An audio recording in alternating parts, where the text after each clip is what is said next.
Sweep, la parole est aux danseurs hip-hop.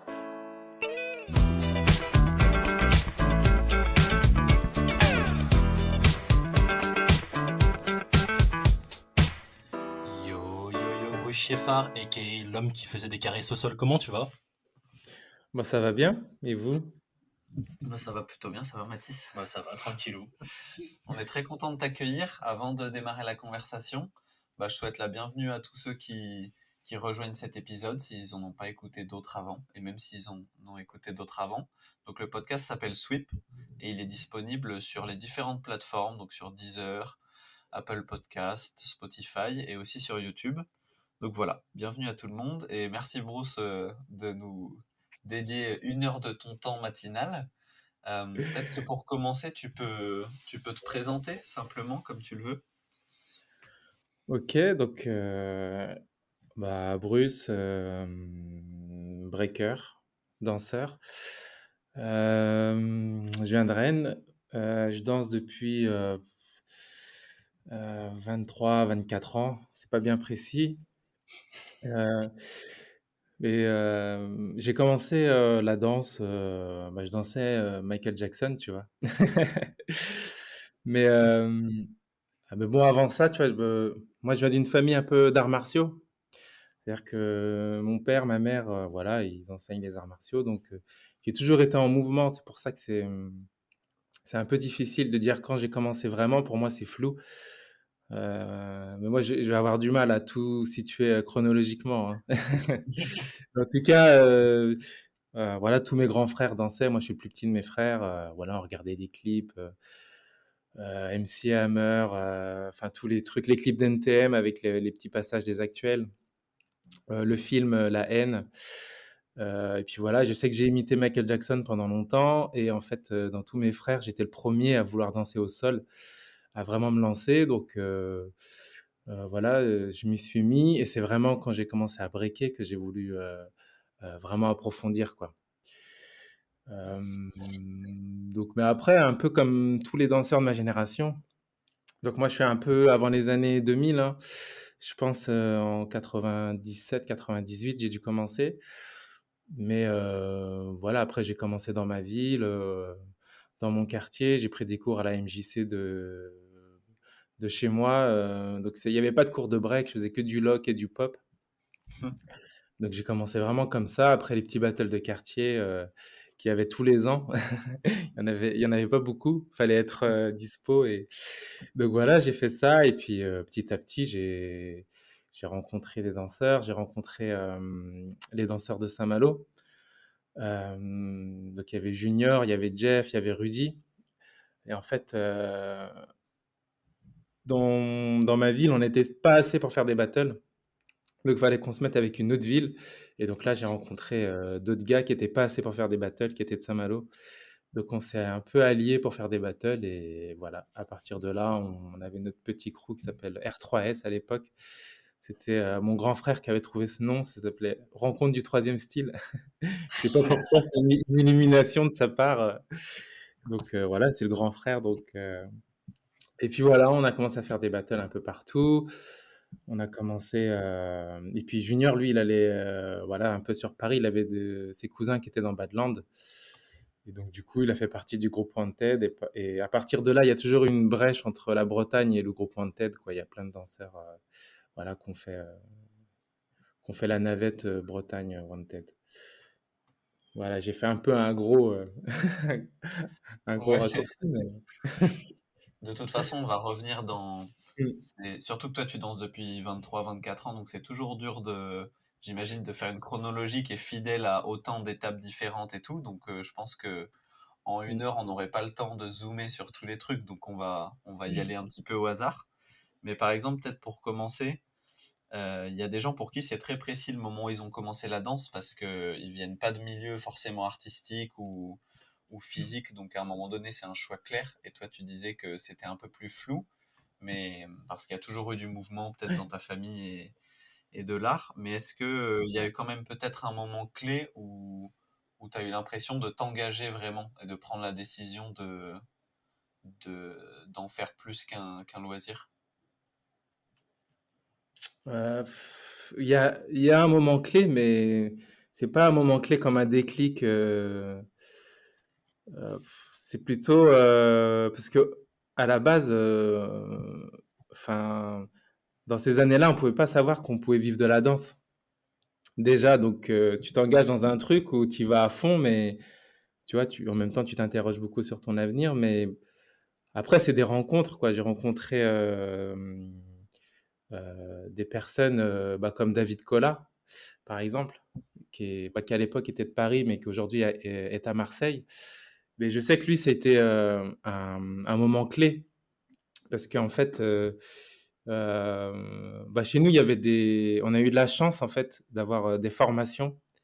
Il y avait des institutions bretonnes qui ont fait des formations qui a duré 1 ou 2 ans. Et en fait, ils faisaient venir des intervenants extérieurs et de qualité.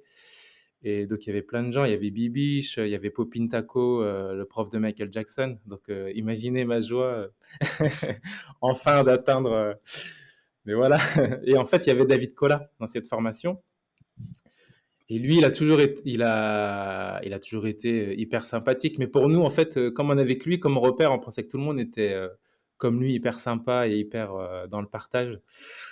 Donc, ouais, lui, déjà, il a ramené un autre style euh, qu'à l'époque, il avait vraiment un style déjà original et assez unique. Et nous, à l'époque, on était tous influencés par les actuelles forces, en fait. Mais tout le monde. Enfin, j'ai l'impression, pour moi en tout cas, toute la France regardait eux, c'était la référence et moi j'étais ultra fan. Pareil, j'essayais de danser comme eux et tout. Et en fait, quand j'ai vu David, ça m'a ouvert l'esprit dans le sens où j'ai eu un autre point de vue sur le break tout d'un coup et j'ai réussi à me trouver, en fait, à me situer parce que sinon, moi j'aurais voulu danser, j'aurais voulu copier Karim Barouche, quoi. Mais je voyais bien que j'y arrivais pas, ça fonctionnait pas. Enfin, et là, lui, il m'a vraiment ouvert ça. Et lui aussi, c'était le premier breaker que j'ai vu qui faisait de la création, en fait. Hmm. Parce qu'il y avait de la création à l'époque, mais c'était très... on avait l'impression, ça va être peut-être violent ce que je vais dire, mais on avait l'impression un peu de se travestir, en fait, quand on faisait de la création, où il y avait un truc un peu... dès qu'il y en a un qui en faisait, il trahissait un peu le mouvement, etc. Et vu que David, c'était quelqu'un que j'estimais beaucoup et qui avait un niveau et que c'était déjà une référence en fait en termes de break. Le fait que lui il fait de la création, ça m'a ouvert l'esprit en fait. Je me suis dit tiens, si lui il en fait, eh ben ça, il doit y avoir quelque chose. Et du coup, grâce à lui, j'ai un peu trouvé ma voie quoi. Donc lui, ça a été, il y a plusieurs éléments clés, hein, mais lui, il en fait partie en tout cas. Et quand tu t'es lancé dans la création, est-ce qu'il y a des gens qui t'ont fait des retours, comme tu disais, comme quoi t'aurais travesti ta danse? Le fait de faire de la Bah ouais, création? il y a des gens, hein, même des gens très connus, hein, qui m'ont dit ah ouais, tu vas faire de la création, mais attends un peu et tout. Il y a des gens qui voulaient inventer des projets pour pas que je fasse d'autres projets. Ils me disaient mais attends un peu, on va faire un truc et tout. Et moi, en fait, je me suis dit bah en fait j'ai envie d'y aller quoi. J'ai envie d'y aller, j'ai envie de vivre autre chose. Mais ça a pris du temps. Hein, enfin, je vous dis ça s'est pas passé en une année. J'ai zoné aussi les battles avant. Enfin, j'avais fait un peu, pas le tour des battles, mais en tout cas, moi, je me sentais limité en battle. Je me sentais très limité. Et du coup, je me suis dit, tiens, je vais peut-être essayer la création, quoi. Donc, il y avait plein de gens qui étaient un peu contre, mais enfin, pas contre, qui étaient un peu sceptiques. Et on n'était pas énormément de breakers. Il y en avait qui en faisaient déjà. Je suis loin d'être le premier. Mais il n'y avait pas de visibilité sur ça, en fait. Donc, c'est un réseau que j'ai appris à connaître. Et c'est un réseau qui est complètement différent. En tout cas, à l'époque, les danseurs de création étaient c'était pas les mêmes noms qu'en battle. Hmm. Donc, j'ai réappris tout un nouveau monde et en fait ça m'a plu et voilà après ça s'est jamais arrêté jusqu'à là ça continue quoi. Tu t'es senti limité par quoi en battle? Bah en fait en battle en fait déjà quand j'ai rencontré Junior déjà euh, ça a tout changé dans ma danse dans le sens où on était à l'époque avant les années 2000 on était beaucoup influencé dans les freeze. Il y avait dans les styles un peu impactants, et il y avait c'était l'arrivée des Rock Force Crew qui avait gagné le Battle of the Year 98. Donc eux, c'est un groupe Quinry avec de la grosse technique. Et moi, j'essayais un peu de faire de la technique, mais bon, enfin, je m'étais pas encore trouvé. Et quand je l'ai vu, en fait, j'ai tout changé dans ma danse. Je me dis, tiens, mais je pourrais jamais apporter au crew si je fais la même chose que lui. Donc je me suis mis à faire des passe-passe. Après, c'est la même époque où j'ai vu David. David, il était à fond dans les effets, les passe-passe. Il faisait du pop au sol, des Tetris. Il y en avait d'autres. Après, j'ai vu Yaman aussi. J'ai vu Laos. Euh, ouais, donc eux, j'ai vraiment eu envie d'avoir un style un peu comme eux, tu vois. Mais c'était vraiment pas la majorité, quoi. Je pense que il y en avait moins d'une dizaine de danseurs en France qui dansaient comme ça. Et du coup, j'ai vraiment voulu me lancer dans un style voilà, de clé et dans l'originalité. Et du coup, je faisais pas de frise, moi, pas du tout, tu vois, à l'époque des frises. Donc, il y avait même en plus, enfin, les gens m'aimaient bien, mais il y avait même un malaise quand je dansais parce que les gens, ils pouvaient pas m'applaudir, ils pouvaient pas, ils pouvaient pas me rendre la gentillesse que j'avais peut-être.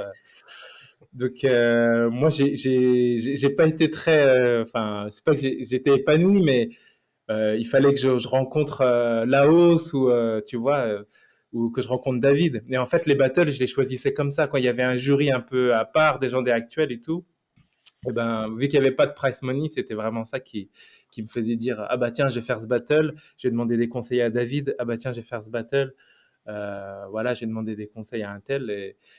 Mais c'est vraiment pas la majorité, quoi. C'est vraiment pas. Donc, j'étais, j'étais pas triste, mais enfin, je trouvais que mon style, il avait pas d'écho. Je m'y retrouvais pas vraiment, en fait, voilà, dans les battles. À force d'en faire aussi, ma danse était un peu codifiée. C'était un peu. Mais bon, ça, je pense que c'est un peu tous les breakers. Au bout d'un moment, on se pose la question.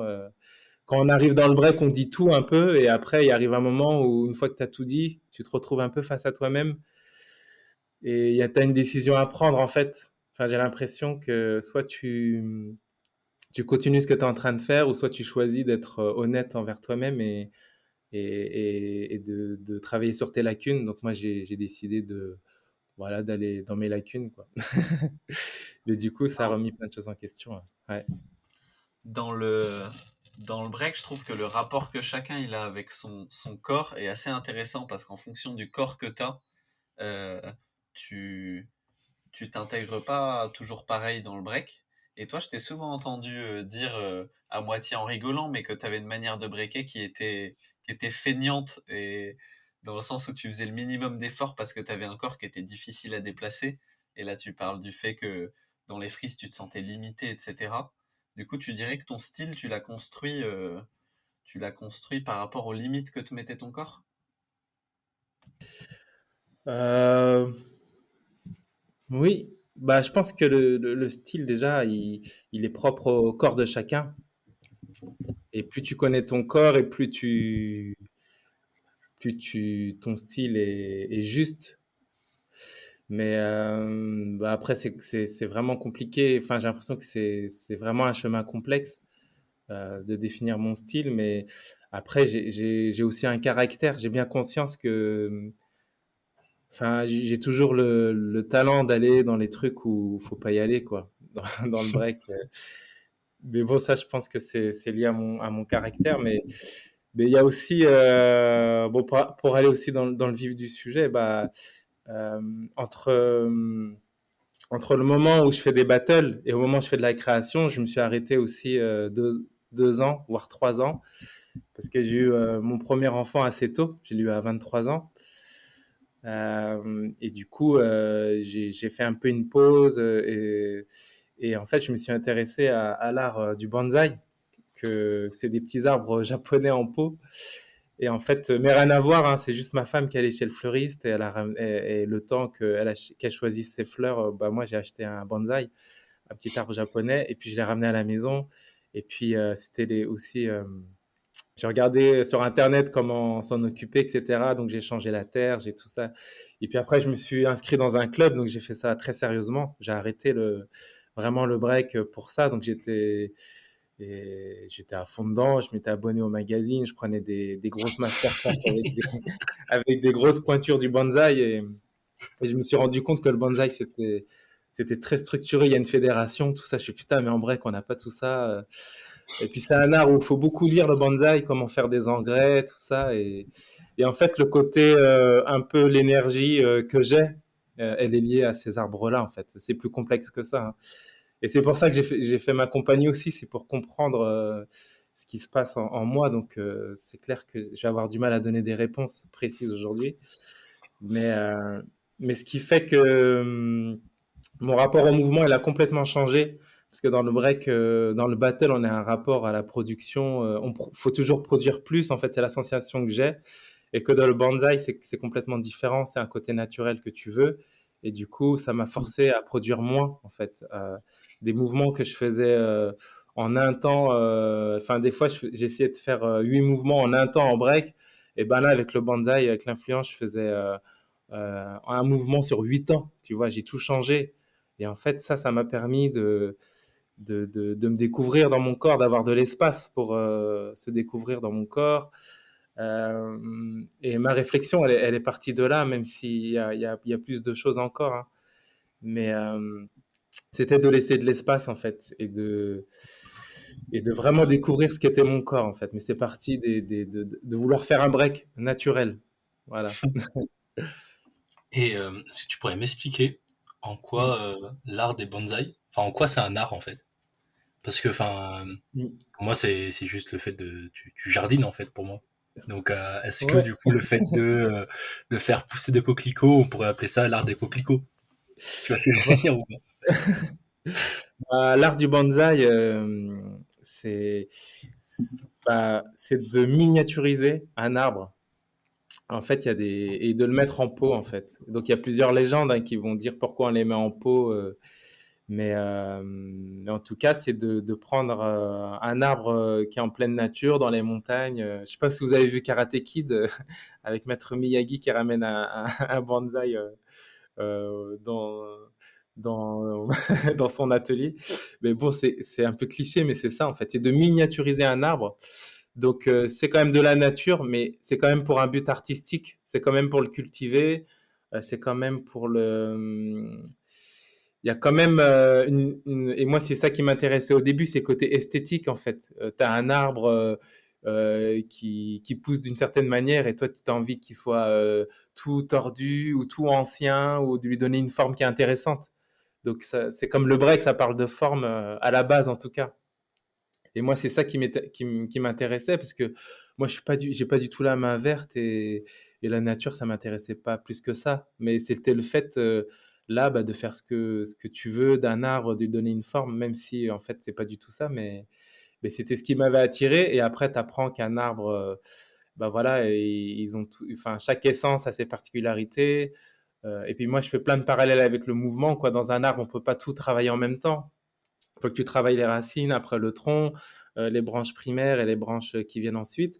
Et je me suis dit, mais tiens, mais dans le break, c'est pareil. J'ai commencé à me structurer. Je me suis dit, je peux pas travailler les appuis, la musicalité, je peux pas travailler tout ça, quoi. Donc, et après, il y a eu et en fait, dans le bonsaï, c'est plutôt l'arbre qui est maître, même s'il y a des maîtres bonsaï, dans le sens où il va falloir que tu l'accompagnes, que tu l'observes pour voir comment il pousse, quel est son caractère. Et en fait, toute cette approche-là, en fait, je l'accorde au mouvement. En fait, moi, au mouvement, je l'accompagne. Ça veut dire que je fais juste ce qu'il faut avec mon corps pour le mettre en mouvement et je rentre le plus tôt possible en position d'accompagnateur. Je vois comment et j'essaie de faire juste ce qu'il faut pour qu'il continue un peu en fait. Donc j'essaie de pas trop avoir de comment dire de décision sur mon mouvement en fait. J'essaie juste de le faire durer. En fait, ma danse, elle pourrait se limiter à ça en fait, de juste insuffler ce qu'il faut pour accompagner mon mouvement et ça révèle vachement le corps en fait. Ça veut dire que le corps il se révèle par comment les épaules elles vont voilà si je me mets sur mes pieds que je tourne sur moi-même c'est comment mes épaules elles vont réagir comment mes mains vont se mettre naturellement etc et j'essaie de prolonger ça je me dis que ça vient de moi parce que je fais quelque chose de très simple et mon corps il peut réagir en fait. Euh, et du coup je laisse mon corps faire quoi hein, et c'est lui qui qui décide. Mais le bonsaï, ça m'a permis ça et bah, pas que ça, mais c'est une des approches que j'ai eues. Mais c'est vraiment pas, enfin, je dis ça, c'est vraiment pas né d'une intelligence. C'est vraiment quand je pratique l'art du bonsaï, j'ai voulu recommencer à breaker et j'ai pas réussi à breaker comme avant. En fait, c'est vraiment ça. Il y a aucune intelligence, aucune idée de chorégraphe ou aucun grand génie derrière ça, hein. C'est que j'arrivais plus en fait. Je me suis dit bah tiens, je fais un mouvement et au lieu d'en faire un autre, je me suis dit bah non, je vais rester dans ce mouvement et voir comment en profiter et le rentabiliser. Voilà, hein. Moi, c'est le grand mot quand je crée, c'est de rentabiliser mon mouvement, quoi. Voilà. Mais cette période où tu arrêtes le break pour te mettre au bonsaï, c'est marrant, j'ai l'impression d'entendre quelqu'un qui dirait ouais, j'ai arrêté de manger des pâtes pour faire du riz, comme si c'était un choix un petit peu facile, alors que quand même ça faisait déjà plusieurs années que tu faisais du break, que tu étais dans une communauté avec des gens, euh, et t'en parles comme si c'était un choix assez rapide, assez facile. C'est que ça a été quand même un choix fort, non? Bah ouais, c'est un choix fort et en fait, moi j'ai été un peu, enfin j'ai vite été reconnu dans le break pour un style et j'ai vite voyagé et j'ai l'impression que j'étais pas fini en fait. Et c'est une sensation que j'ai beaucoup, c'est que j'ai l'impression que enfin, quand t'es tendance et tout, on t'invite de partout. Et au début, j'ai kiffé tout ça et je kiffais vraiment la danse. Et quand tu gagnes beaucoup de battles, parce qu'il y a des années, on en gagnait beaucoup, et ben, du coup, tu gagnes en importance et t'oses plus trop faire des. Enfin, j'étais un peu coincé en fait. J'osais plus trop détourner mon style. Et je savais que j'avais des lacunes, quoi. J'avais toujours des références et pour moi, j'avais pas rattrapé le niveau des gens que j'aimais bien en fait. Mais je voyageais plus qu'eux, bizarrement. En fait, je sais pas, il y avait un truc assez paradoxal. Et en fait, je voulais arrêter le battle pendant un petit moment, en fait, pour me recentrer, mais j'avais du mal à arrêter. À chaque fois que je voulais arrêter, j'avais un certain détachement. Et le battle que je faisais, ben, je dansais hyper bien, parce que j'avais un détachement. Du coup, je me suis dit, ah bah tiens, bah, je continue alors. Et en fait, je me prenais au piège de. Bah, je faisais des battles, je cartonnais, on me réinvitait, et je tournais un peu en rond, je voulais retravailler sur mes lacunes. J'avais du détachement, et en fait, dû à ce détachement-là, je refaisais un battle qui me faisait recliquer dans les battles. Donc, quand j'allais avoir un enfant et tout ça, je me suis dit, bah tiens, c'est peut-être le bon moment. Et aussi, financièrement, je vivais pas des battles aussi, quoi. Je faisais un peu des cours et tout ça. Donc, c'était un tout qui me faisait dire, franchement, j'avais envie de faire autre chose. J'avais 23 ans quand j'ai appris la naissance de mon enfant. Et à 23 ans, quand tu es un breaker, tu es un grand ado. Donc, j'avais aucune idée de la vie. Je vivais chez mes parents encore, etc. Donc, je pense que je me suis dit, il faut que je trouve un endroit d'expression qui soit proche de chez moi. Donc, le jardin, il est à côté enfin voilà, il est chez toi, donc ça me permettait voilà, d'aller voir mon fils, de lui changer les couches ou lui donner à manger, et d'être dans un art. Je faisais 2 pas, je faisais 1 mètre, j'étais dans mon jardin, mais j'étais dans un autre univers aussi en fait. Donc il y avait cette efficacité-là, et puis moi quand j'ai fait quelque chose, j'ai toujours fait à fond quoi. Donc il fallait quelque chose où je pouvais être à fond quoi. Donc voilà. Mm.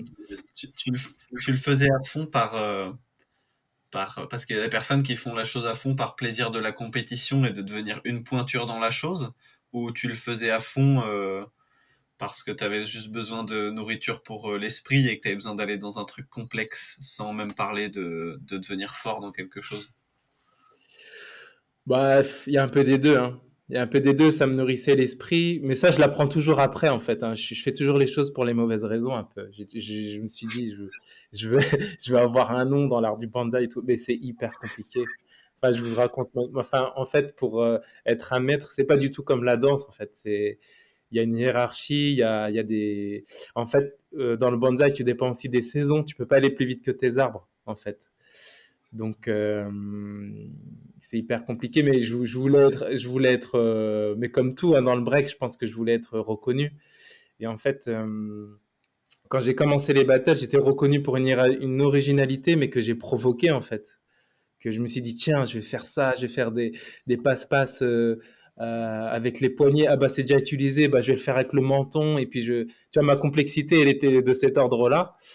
Et en fait, avec le bonsaï, j'ai attaqué une autre complexité qui passe par l'épure au visuel, mais finalement, le chemin est complexe. Mais en tout cas, ouais, quand je commence le bonsaï, c'est un peu la même chose. Je me suis dit, ah bah tiens, tout le monde cultive des pins ou des sapins, bah moi je vais cultiver des chênes, tu vois, le truc impossible à faire en bonsaï, ça fait des feuilles trop grosses, c'est hyper dur à miniaturiser. Et j'essaie de me rapprocher des peu de gens qui faisaient du chêne. Tu vois, j'avais un magazine, j'avais des arbres sur le chêne, j'y allais, je prenais des photos. Et quand j'allais en Bretagne, tu vois, je faisais Rennes-Paris, il y avait des tas de chênes sur le chemin, tu vois. Moi, je regardais tous les arbres, quoi. Mais en fait, je vais vous dire, je faisais encore des battles. J'avais fait un battle au Japon avec les Wanted et il y avait le battle, mais moi, je regardais tous les arbres, en fait, les pins, comment ils étaient coupés, tout ça.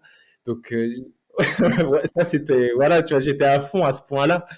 J'achetais les magazines. Et puis, comme avec le break, j'avais l'habitude de voyager. Tu vois, j'allais prendre directement des cours avec des pointures, quoi. Et eux, ils se demandaient ce que je foutais là. J'avais des arbres d'aucune qualité.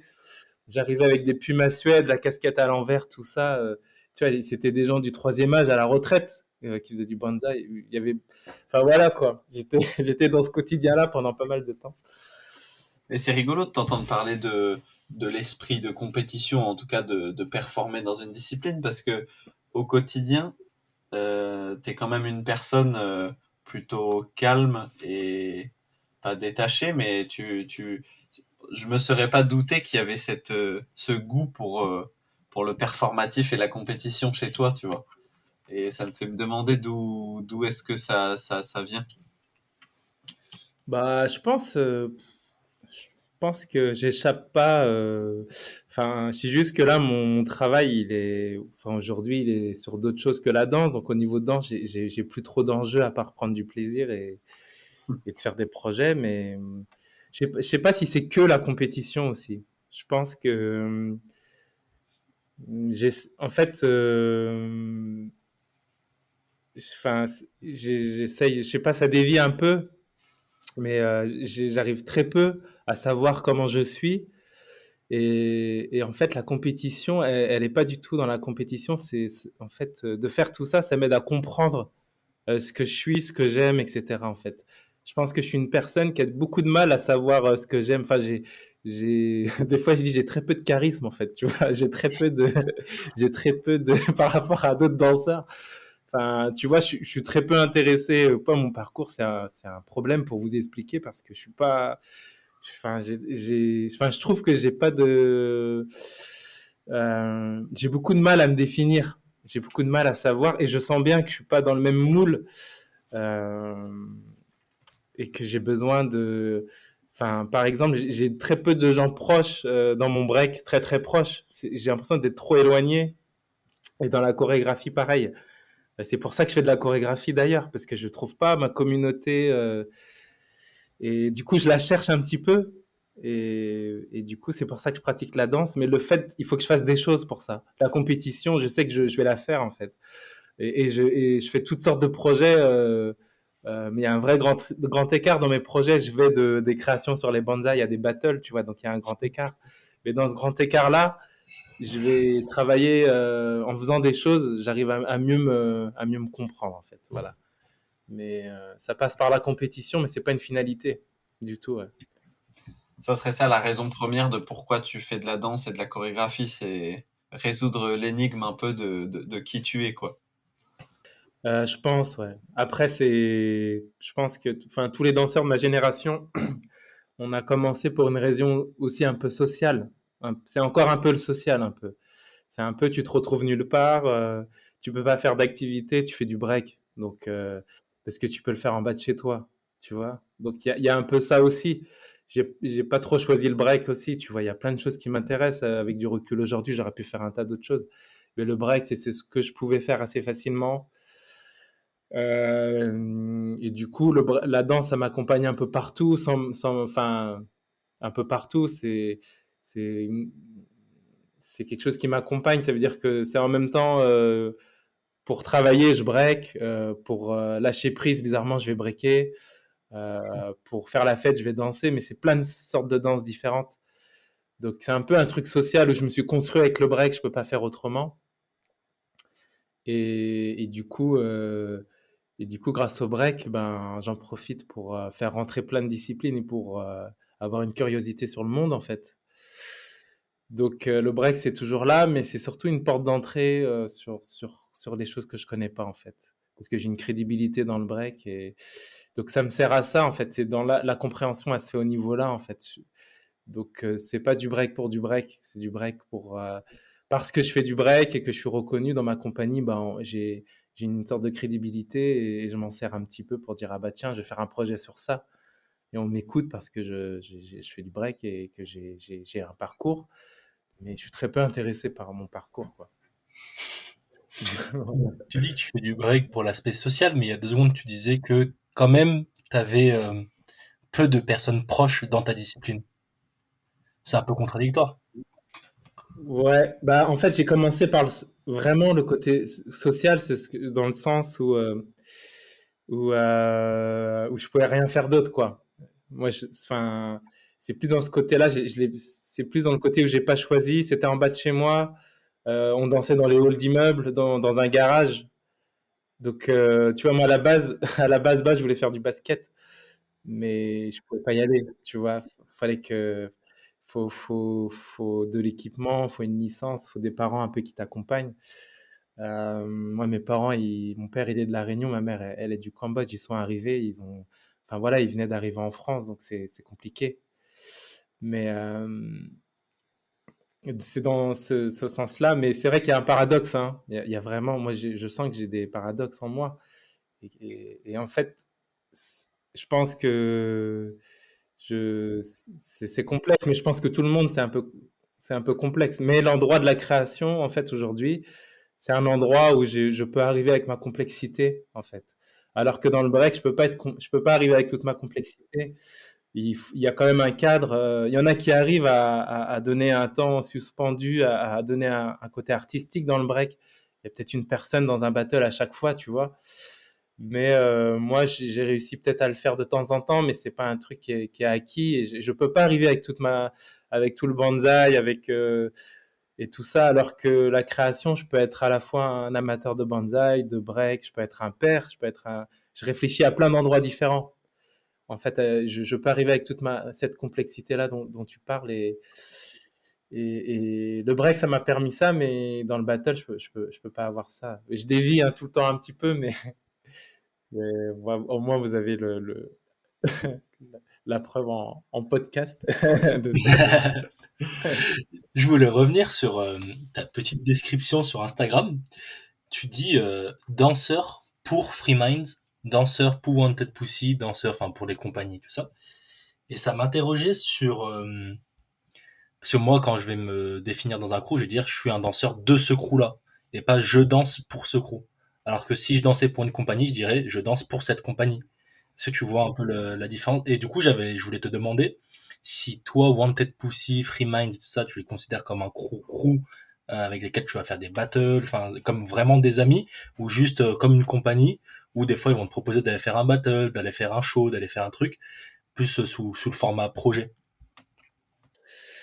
Je pense ni l'un ni l'autre.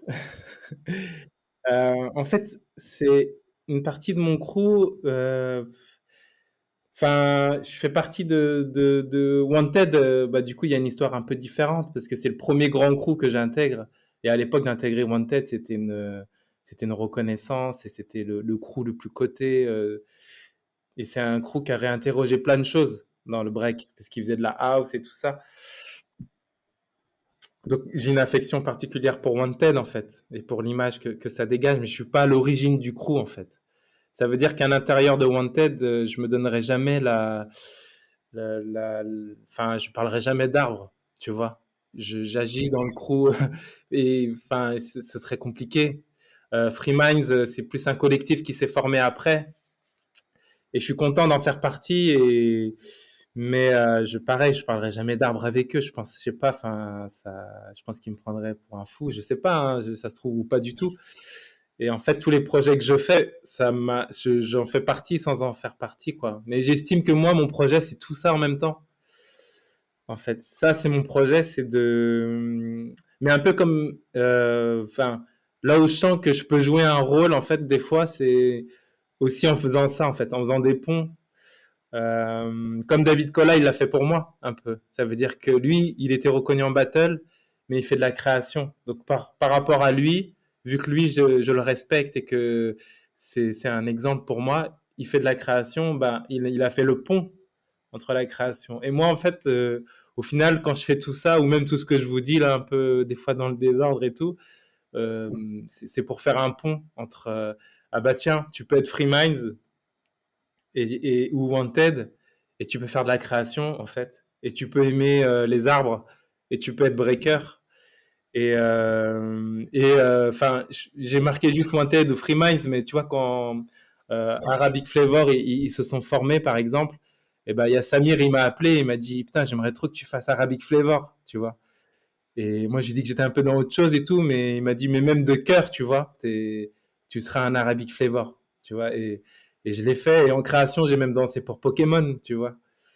Vraiment des reprises de rôle, des choses toutes simples, mais moi, en fait, je trouve que c'est important de se dire qu'on est des personnes un peu plus complexes que ce qu'on devrait être, et on n'est pas forcément qu'une chose, en fait. Je peux être Wanted, et je peux danser pour Pokémon, être avec Arabic Flavor, aimer les arbres, et dans les arbres, enfin, je n'explique pas parce que c'est un monde à part entière, et dans les arbres, aimer un chêne et avoir que des bouleaux dans son jardin, tu vois ce que je veux dire?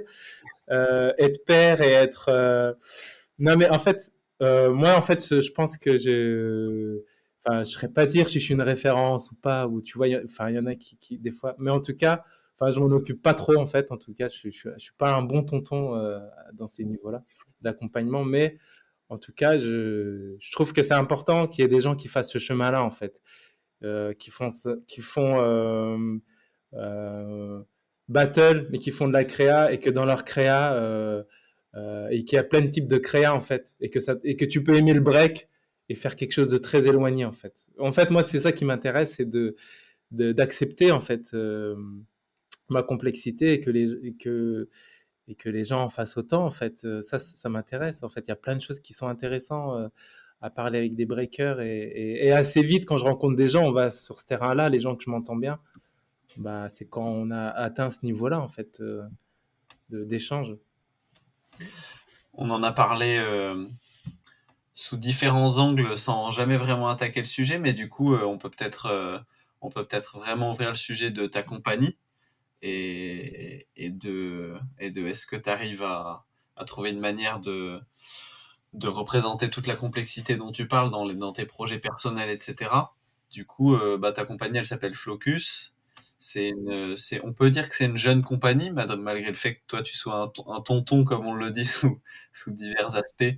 Mais on peut quand même dire que c'est une jeune compagnie. Et la dernière créa la dernière pièce dont tu as présenté la première récemment, elle s'appelle attends, du coup, je me trompe toujours entre Source et Influence. Je crois que c'est Source, la dernière que tu as faite, Source, ouais. Ouais, ouais. avec Nao et Mabrouk. Du coup, il y aurait plein de manières d'aborder ta manière d'être au sein d'une compagnie en tant que chorégraphe. Donc, on va voir comment on aborde le sujet. Mais déjà, moi, ça me donne envie de te poser une question large, mais qui est par rapport au rôle de chorégraphe. Un chorégraphe, c'est souvent vu comme le chef d'un projet artistique, mais il y a autant de manières d'être chorégraphe que d'être danseur, que d'être b-boy.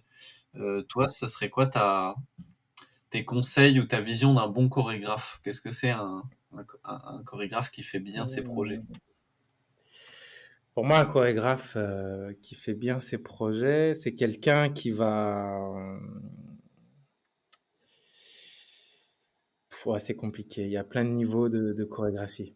Mais en fait, enfin, je suis jeune chorégraphe, mais pour faire le lien un petit peu avec ce que je vous ai dit, j'ai appris, enfin, j'ai chorégraphié avec ce que je connaissais des arbres plus que de la danse.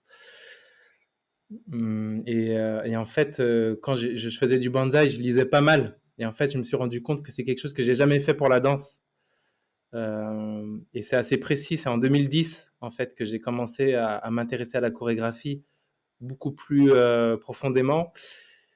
J'ai pris la carte de bibliothèque de chez moi et j'ai lu tous les livres de la danse que je pouvais sur le buto, sur la danse contemporaine, tous les grands noms, Merce Cunningham, Pina Bausch, Kersmaker, l'expressionniste, toutes les danses, la non-danse, les grands noms de la non-danse.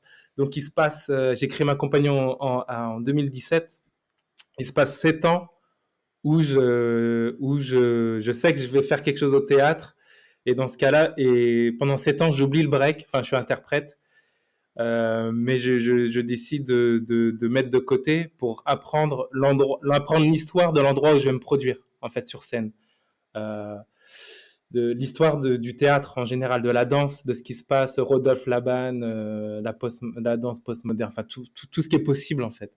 Donc je me renseigne sur ça et je rencontre une chorégraphe. À l'époque, je vais faire un solo qui s'appelle Latifa Labissi, qui est une chorégraphe un peu dans le champ de la non-danse qui fait du buto. Elle danse, elle a un style vraiment mais très particulier. Je pourrais parler de ce qu'elle fait, mais c'est très très. Et en fait, je comprends rien à ce qu'elle fait. Je comprends rien. Et à chaque fois que je lui fais quelque chose, à chaque fois que je lui parle des références hip-hop, elle n'est pas du tout intéressée, en fait. Et en fait, je me suis rendu compte qu'avec elle, on a fait que parler pendant une semaine, ce qui était assez rare pour, euh, pour des échanges en danse. Et en fait, en m'intéressant à son travail, j'ai beaucoup grandi. J'ai énormément grandi parce que je comprenais pas. Et elle est dans tout ce qui est un peu danse expressionniste allemande, mais mélangée avec plein d'autres choses, c'est très complexe. Donc, en fait, pendant un long moment, en fait, j'apprends juste. Je suis juste amateur de danse, d'histoire de danse, etc. Et ça m'a donné énormément d'outils, en fait. Et je me suis assez vite désintéressé de tout ce que nous, on aime bien en hip-hop. Tu sais, en général, on aime bien Sidi Larbi et Sharkawi, on aime bien James Tirey, on aime bien toutes ces références-là, et à juste titre, parce qu'il y a aussi un pont, on peut y aller aussi. Et moi, je me suis dit, déjà dans mes références, je vais mettre une croix sur tout ça, en fait. Je me suis intéressé à des artistes vraiment très compliqués. Mais ça m'a permis de trouver une liberté, en fait, dans les outils, dans la manière de créer, et de mieux comprendre, en fait, comment créer une pièce, en fait. Et donc, en 2017, quand je commence, je sais pas ce que je vais faire. Le premier projet, tu sais jamais vraiment ce que tu vas faire. Tu vas apprendre à travailler et apprendre qui t'es. Et tu vas apprendre aussi à gérer une compagnie dans l'aspect administratif, etc. Donc, j'appelle la pièce Influence, tu vois. Donc, c'est un titre qui fait très émergent et c'est pour ça que je l'aime bien en plus. Enfin, en général, on évite d'être émergent, mais moi, je me suis dit, c'est parfait. Faut vraiment que je montre que je suis émergent. Et du coup, je fais ça. Et en fait, c'était pour être libre surtout. Parce que je savais pas ce qu'on allait faire avec Finox, mon binôme. Et du coup, il y a l'influence des arbres. Comme je vous ai dit, c'est pas une idée de chorégraphe qui est venue. Et en fait, au final, c'est un peu ou beaucoup influencé des arbres. Et après, la pièce source, je me suis dit, tiens, bah, vu que l'arbre, c'est un arbre qui est dans le pot, dans le bonsaï, et ben, on s'est intéressé au phénomène des palmiers marcheurs, c'est des arbres qui se déplacent. Donc, c'est tout un imaginaire. Je vous ai je vous ai dit un truc un peu fou comme ça. Mais en fait, je me suis dit, vu que j'avais pas choisi le titre, la thématique de ma première pièce, je vais choisir une thématique qui me met un peu en galère, euh, volontairement. Et je me suis dit, bah tiens, je vais m'intéresser au palmier marcheur. C'est un arbre qui peut se déplacer d'1 mètre par an, en fait.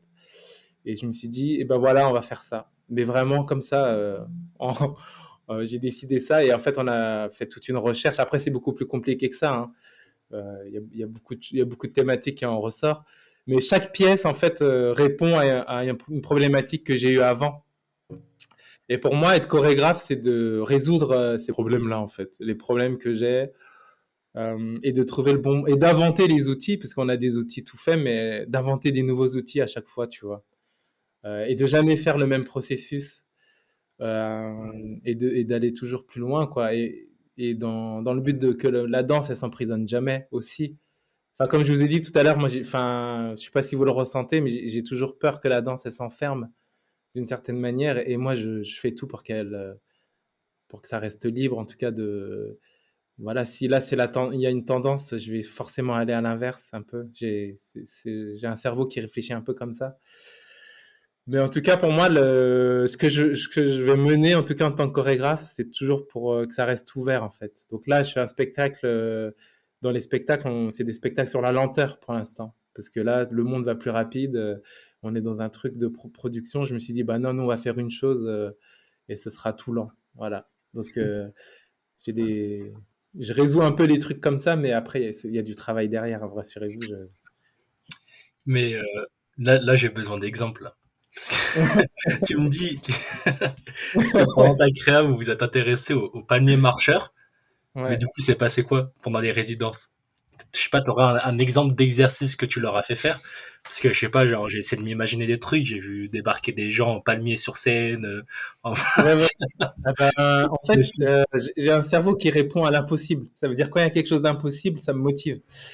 Donc là, c'est impossible de faire un spectacle. On est d'accord sur les palmiers marcheurs. Et moi, je suis d'accord avec toi en plus.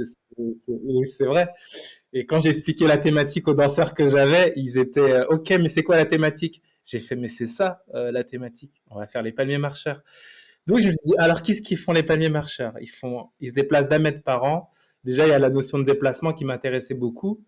Et je trouve que cet arbre-là, il me représente assez bien. Il a un rapport pas très efficace avec l'espace. Il fait que 1 mètre. Mais en même temps, c'est incroyable. C'est incroyable de se déplacer. Voilà. Et puis, après, je me poser la question, c'est quoi la nécessité de se déplacer aujourd'hui? Il y a plein de choses.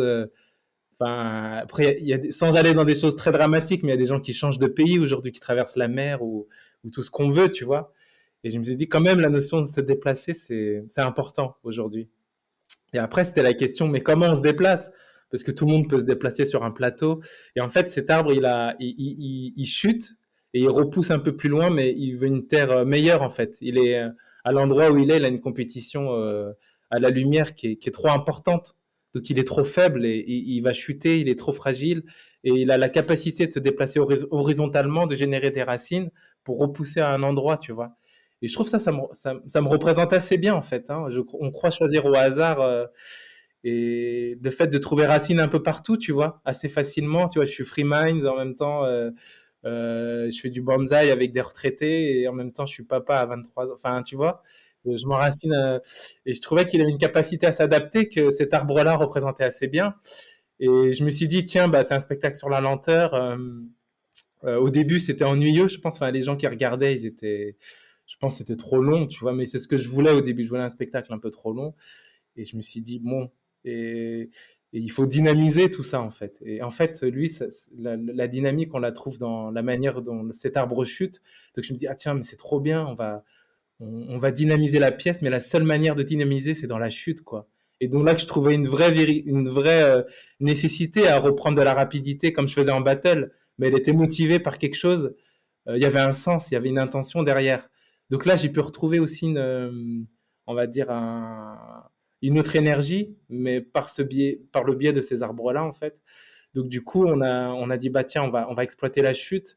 Et vu que la chute dans la danse contemporaine, c'est un peu surutilisé, je me suis dit, bah tiens, on va plutôt parler d'effondrement, on va parler de... Et tout ça, ça a donné des qualités de corps vraiment intéressantes.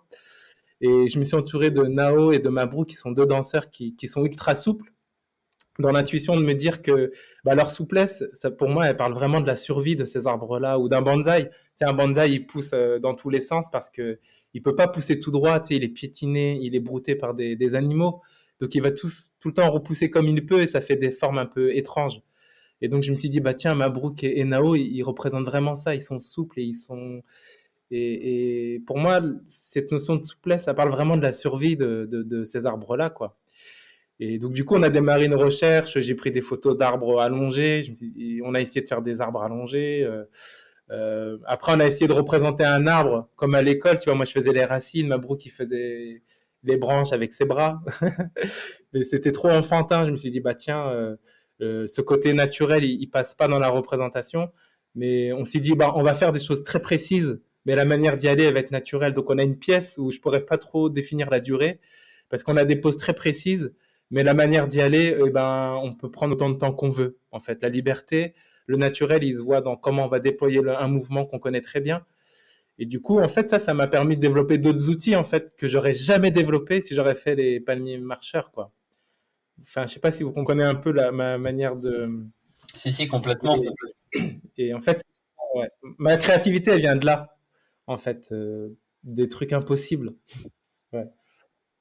Et dans la méthodologie, dans la manière de développer des nouveaux outils, d'ailleurs, je trouve que c'est intéressant. Enfin, j'en parlais avec des musiciens. J'ai l'impression que la différence des fois, c'est que entre un musicien et un danseur, c'est qu'un musicien, il reprend toujours, il a toujours le même outil à partir duquel il développe des trucs. Et nous, j'ai l'impression que dans la danse, peut-être qu'un musicien serait pas d'accord, mais nous, dans la danse, dans des nouvelles créas, on doit développer à chaque fois. C'est comme si on devait inventer un nouvel outil et une nouvelle méthode pour chaque nouvelle créa.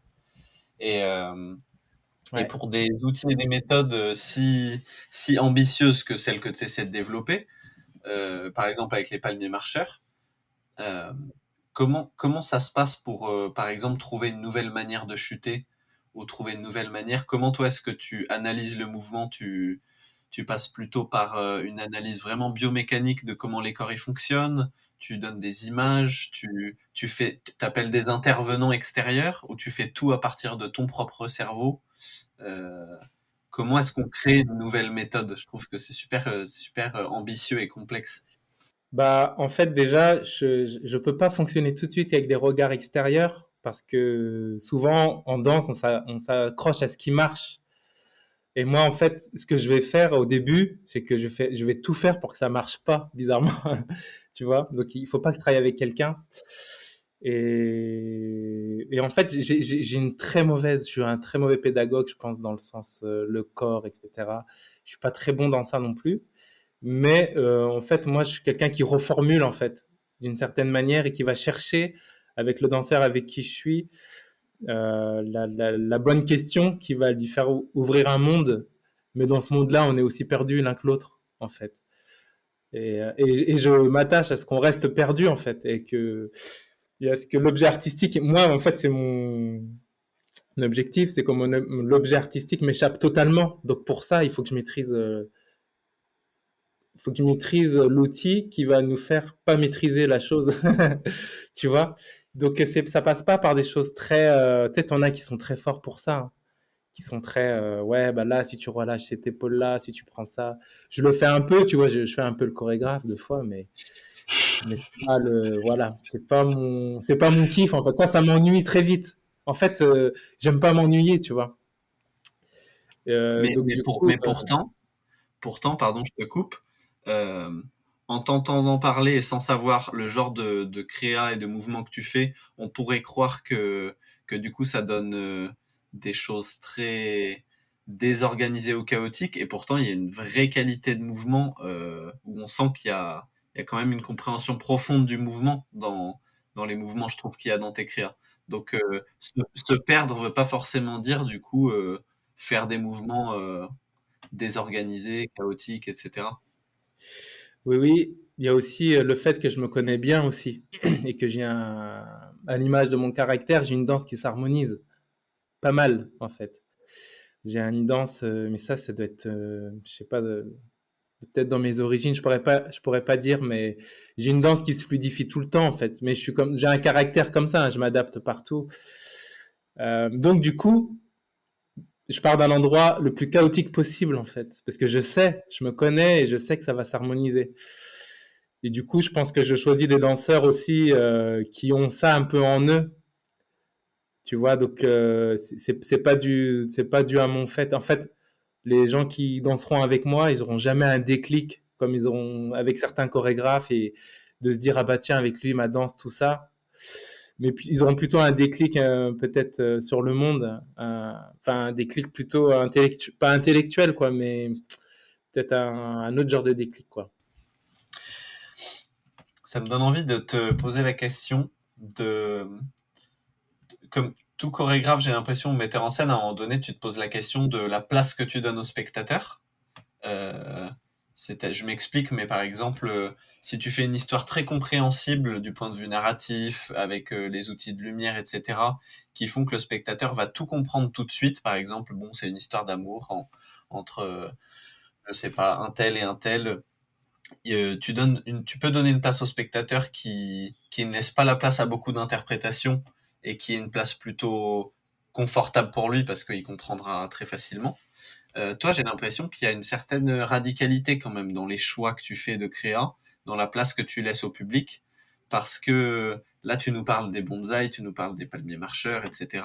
Donc, on peut comprendre ensuite en voyant le spectacle, mais la plupart des gens qui voient tes spectacles n'ont pas eu tout le speech en amont.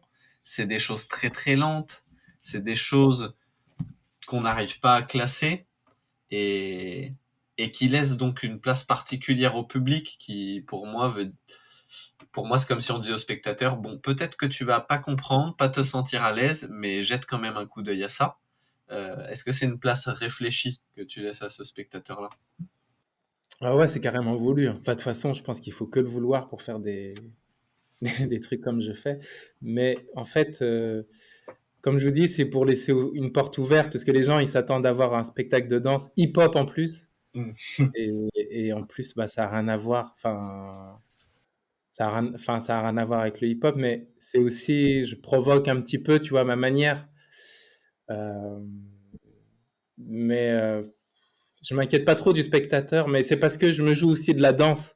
Enfin, pour moi, la danse, il y a des choses qu'on voit dans les créas de danse qui sont proches du théâtre, où il y a des jeux, il y a des personnages, il y a des choses qui sont proches d'un film, dans la manière d'écrire ou de plein d'autres choses. Et moi, je cherche en fait qu'est-ce qui appartient à la danse, qu'on retrouve pas au cinéma, qu'on retrouve pas au théâtre, qu'on retrouve nulle part en fait. Donc j'ai cette croyance-là à la danse, et la danse c'est la chose la plus ambiguë qui soit en fait. Même mes proches, même mes frères, pour aller voir un spectacle, ils vont trouver ça hyper étrange. Enfin, moi j'ai des amis, et de se retrouver face à un gars sur scène et qui va se mettre à bouger, c'est hyper étrange. Tu vois, et même moi je trouve ça hyper étrange avant de m'intéresser, d'aller voir des spectacles. Je trouve que la danse c'est le plus mauvais média pour expliquer quelque chose. Donc je me joue de ça en fait. C'est le plus mauvais média pour dire, par exemple, si on danse tous les deux, Noé, dans un duo, ce serait hyper compliqué de- d'expliquer. Enfin, ou si je suis avec mon frère sur scène, je pourrais pas dire au public, c'est mon frère sur scène. Enfin, ce serait hyper compliqué, quoi. Faudrait que j'utilise trop de. Et moi, ce truc hyper ambigu, eh ben, j'y fonce à fond, en fait.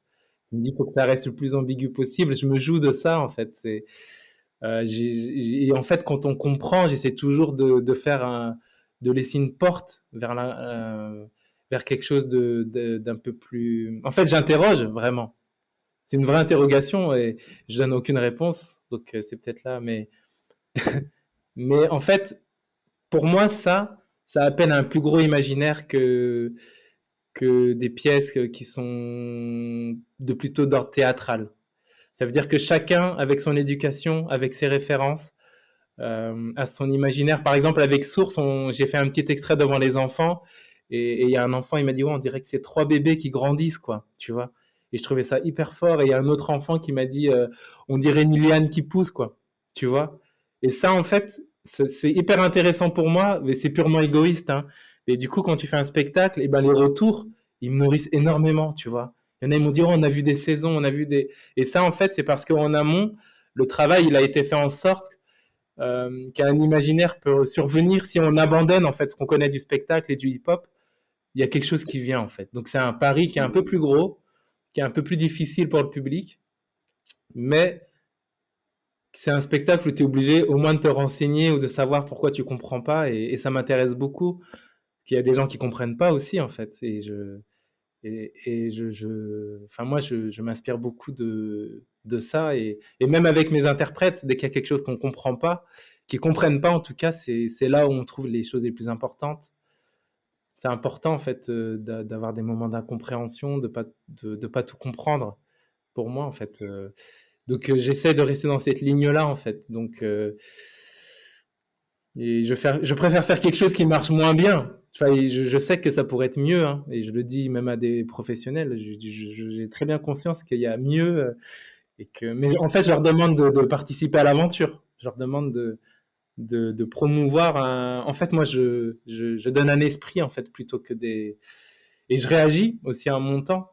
Ça veut dire que je sens que le hip-hop, il est dans une revendication culturelle. De maintenant, on peut voir des shows sur scène et dire que c'est une créa. Enfin, il y a tout un mouvement que je trouve ça bien, et j'aimerais pas qu'on se limite qu'à ça aussi, en fait. J'aimerais aussi dire qu'il y a des artistes et que ça peut rester ouvert. On n'est pas que dans la revendication Il y a la question de la culture, quoi, ramener l'énergie du break au plateau, des cercles et tout. Mais moi, j'essaie de ramener la question de l'art, en fait, dans le hip-hop. Enfin, moi, c'est pas la question culturelle qui m'intéresse, c'est la question de l'art, en fait. Et je pense qu'il y a des mélanges des fois. On se dit, il y a des choses qui sont d'ordre culturel qu'on veut au plateau, etc., qui nous définissent d'une certaine manière. Mais là, pour moi, le plateau, c'est plutôt une question d'art. C'est donc voilà, pour moi, c'est ça que j'avais envie d'amener, qui est un peu plus difficile, mais bon, c'est voilà. C'est particulier quand même de se dire, enfin dans ton processus, de dire que j'aime ne pas comprendre pour créer. Enfin, et que accepter aussi qu'il y ait des gens qui ne comprennent pas en fait, parce que j'ai un peu l'impression qu'aujourd'hui, les, en fait, pour accepter l'incompréhension, il faut avoir envie de savoir. Et du coup, pour se rendre compte que tu ne comprends pas quelque chose, après, eh ben, tu vas t'interroger de pourquoi tu ne comprends pas. Mais bon, l'origine de la chose, c'est le savoir. Et j'ai l'impression qu'aujourd'hui, les gens, beaucoup de gens autour de moi en tout cas, n'ont plus trop envie de savoir avec Internet, machin et tout ça. Ils ont plus envie emmagasiner les choses et de s'interroger sur certaines choses parce qu'en fait, ils ont accès à toutes les informations grâce à Internet. Et du coup, je me dis que c'est quand même engagé ton processus de, Ouais, de se lancer là-dedans. ouais, c'est engagé, mais et en plus moi, enfin, et en plus ce que je fais, moi, je trouve ça très classique, tu vois. Mais c'est les autres qui, enfin, tout ce que je vous dis là, je me suis rendu compte, c'est les autres qui me disent ça. Ils me disent, mais Bruce, c'est un peu compliqué en fait. Ou ils me disent, c'est un peu singulier.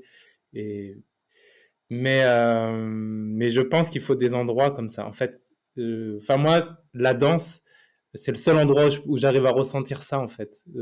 Quand je vais voir j'ai vu des spectacles ou des choses où j'ai ressenti ce truc un peu d'inconnu et tout ça, et quand on s'abandonne vraiment. Et je pense que c'est valable dans la vie. Et quand tu discutes avec quelqu'un, quand tu t'abandonnes vraiment, tu as accès à quelque chose d'autre. Et en fait, ce vide, en fait, quand je fais un spectacle, j'essaie de créer un vide en fait. Et ce vide, il va se remplir. On ne sait pas de quoi, mais de ce qui va se remplir, c'est toujours intéressant, en fait. Enfin, j'ai l'impression, moi, quand je vois un spectacle comme ça, que ça m'augmente d'une certaine manière, une version de moi, en fait. Et c'est un peu plus risqué, mais ouais, mais je fais le pari de la danse, hein, avec un grand D. On n'en sait pas. De toute façon, la danse, c'est étrange. Enfin, moi, je dis ça. Ouais. On arrive sur la fin de la conversation. Je me demande si on a la place d'aborder un sujet qui pourrait être aussi très très long, mais on va essayer de le faire de manière courte parce que je pense que ça peut être intéressant au moins de t'entendre un peu dessus. C'est le terme de toucher, dont on parle beaucoup dans le break, le toucher au sol, etc. La manière dont on touche le sol. Quand on parle de toi en tant que danseur, et notamment dans les sphères du break, on va beaucoup parler du toucher justement que tu as, qui pour moi est la manière de toucher le sol, mais pour avoir fait des créas avec toi, je sais que tu as aussi cette manière-là de toucher les autres dans ta manière d'appréhender le contact aussi humain avec les autres. Et du coup, en essayant de résumer un petit peu, ça serait quoi, toi, ta définition du toucher? Ah là là. Oh. Je vous avais dit que j'étais pas très bon, hein, pour ces. Mais bah déjà, il y a le toucher. C'est la définition du toucher. Pour moi, c'est très. Bah déjà, il y a un truc très technique, c'est que quand j'ai commencé la danse, c'est d'une certaine époque, et il n'y avait pas grand-chose dans le break. Il y avait six step et couple et tracks. Donc, une fois que tu as fait le six step, et ben tu le refais, tu le refais. Donc j'ai énormément travaillé le toucher, mais via mon parcours, parce qu'il n'y avait pas énormément de choses comme aujourd'hui. Aujourd'hui, tu t'y perdrais dans le toucher, je pense. Mais pour moi, le toucher, c'est lié aux appuis déjà. Je ne sais pas si je vais bien répondre, mais et dans l'appui, ce qui est important, c'est la décontraction. En fait, à quoi ça sert les appuis? C'est quelque chose où tu t'appuies pour aller vers quelque chose. Et pour moi, le toucher, c'est une qualité d'appui, où ton corps il va pouvoir se relâcher parce que tu sais, c'est quelque chose que ton corps connaît bien. Et du coup, ton corps il va se relâcher. en fait. Quand tu as des bons appuis, ton corps, il se relâche. Et quand ton corps, il se relâche, ton corps, il répond aussi, en fait. Et c'est important de faire des choses simples, des expérimentations simples. Ça veut dire que moi, je fais souvent les mêmes mouvements, des Zulu spin ou des trucs comme ça. Et je pense que la créativité, elle vient de là, en fait. Elle vient du toucher, en fait. Elle vient des appuis, du relâchement et de bouger un petit peu. Comme je vous ai dit, moi, j'essaie d'en faire le moins possible et d'observer comment ton corps y réagit. Et la réaction, c'est quelque chose qui est juste avec ton corps. Et c'est quelque chose qui est forcément en toi, c'est toi, en fait. Et donc, je construis, mais en fait, je décline euh, ces micro-mouvements en plusieurs danses, en fait. J'essaie de continuer ce sentiment de confort le plus loin possible dans la danse, en fait. J'essaie de combiner des mouvements où ces sensations de confort peuvent continuer, en fait. Et mon toucher, je le travaille comme ça, en fait. Et c'est comme ça que je le vois un peu. Mais contrairement, la créativité, je pense que... Enfin, parce que moi, le toucher, il faut en faire le moins possible. C'est pareil, hein, je vais vous paraître... il faut... je fais beaucoup le même mouvement, en fait. J'essaie d'être...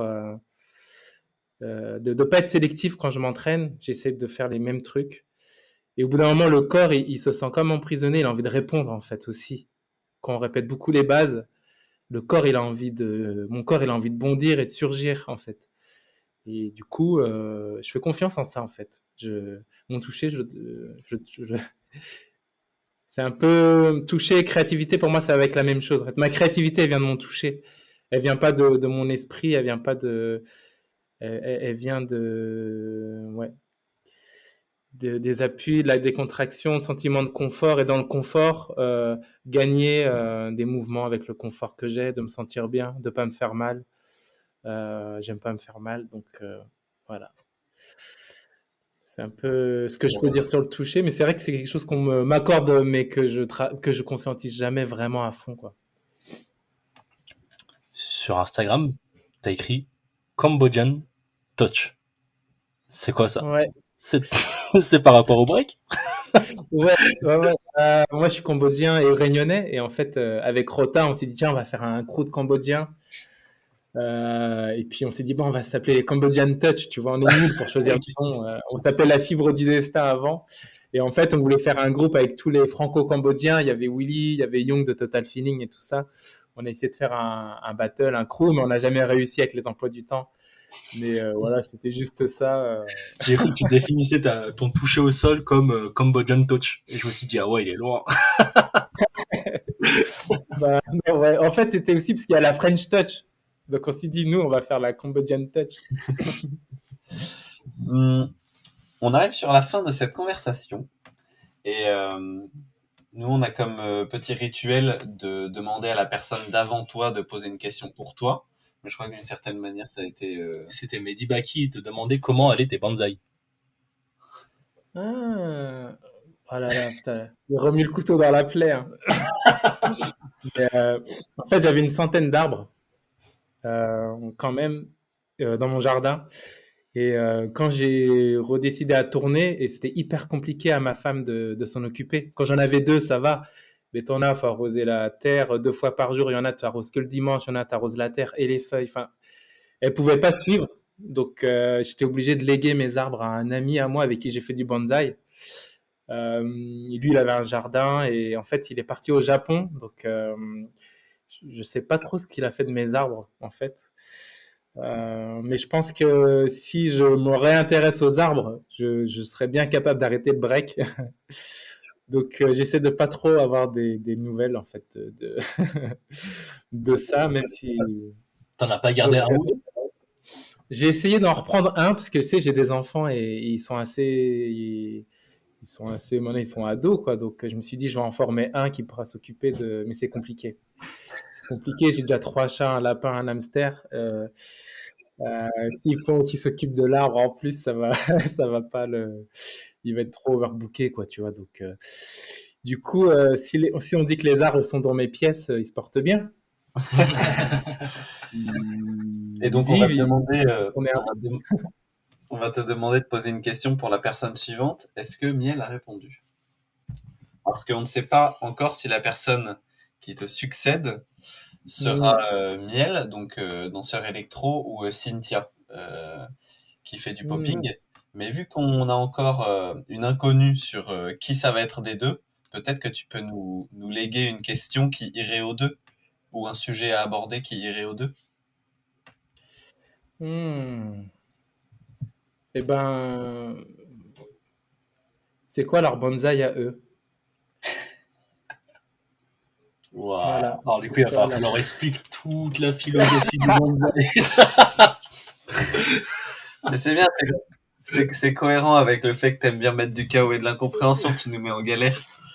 On se débrouillera avec la question. Ça marche. Trop bien. Bah, merci beaucoup, Bruce. Grave, c'était un plaisir. Bah, merci à vous.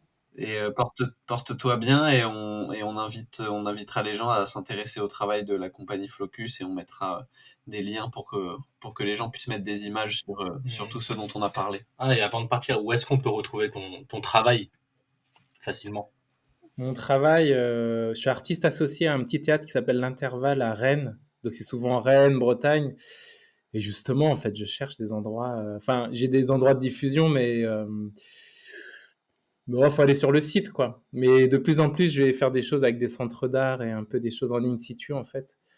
Donc, faut se renseigner, mais il faut venir, quoi. Il faut venir voir. Ouais, j'ai envie de dire, vous forcez pas à venir, mais enfin, c'est pas très vrai. Mais venez avec. Venez vivre une expérience. En tout cas, je sais pas si c'est un spectacle, mais c'est une expérience à vivre. Voilà. Donc, sur mon site internet, quoi. Nice. Peut-être vous allez voir. Cool. Ouais. Merci, Bruce. Bonne journée, à bientôt. Grave. Ouais, à bientôt. Salut. Ciao. Ciao.